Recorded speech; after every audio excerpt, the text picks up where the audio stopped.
Ayan, shout out nga po pala dun sa PDP Laban.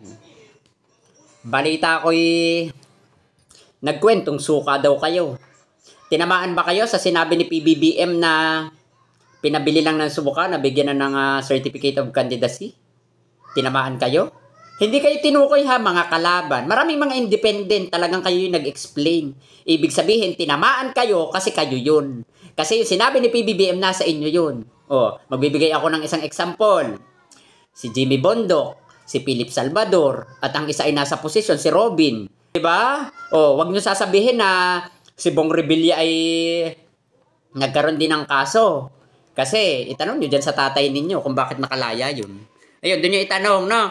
At saka yung proclamation rally para ipakilala o magpakilala at magsabi ng kung ano ang inyong plataforma at kung ano ang layo ninyo at i-endorse nyo ang inyong sarili, hindi para magkwentong suka. Magpapaksiw ba kayo? No? At saka yung sinasabi ni Digong na may presidente daw na polboron. Siya, umami naman siya. Umami naman siya na siya ay kasi nagmumuriwa na ako. Kasi nagmumuriwa na ako. 2018. Mataas ang bigas. Diba? 65, 75, 80 ang kilo ng bigas. Wala pang pandemic noon, 2018. Diba? Tapos ngayon, ibabato nyo yung mga kasalanan nyo ng nakaraang administrasyon. Yung kasalanan ng mga nakaraang administrasyon, isisi nyo sa kasalukuyang administrasyon. Mali yan. Mali. Mali. No. Kaya wag nyong ibintang yung mga kasalanan nyo sa kasalukuyang administrasyon. Dahil unang-una sa lahat, nagsimulang tumaas ang bigas nung panahon ni Digong. Wala pang pandemya noon. No? Ayun ay 2018. Kung may mga dapat kayong sisihin, si Digong yun. Si Digong ang dapat nyong sisihin. Bakit hindi siya gumawa ng programa o wala siyang naging programa, no? Wala naman talaga siyang naging programa pagdating sa agrikultura. Hindi niya binigyan ng importansya ang agrikultura, the reason kung bakit nagmahalan ng mga pangunahing pangangailangan, lalong-lalo na ang bigas. No.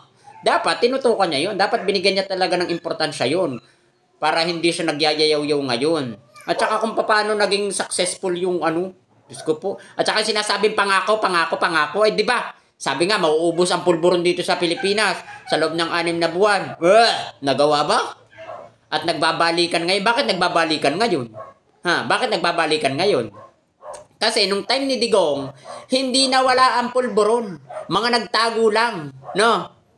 Talagang. Ang tanong dito, bakit ginurgor yung mga user? Tapos yung mga drug lord, free. Diyos ko. Ayun mga DDS. Sabihin nyo naman dyan sa sinusuportahan nyo, ipakilala at i-flex ang kung ano ang kanilang magandang nagawa sa Pilipinas. So, ayun, keep safe and God bless.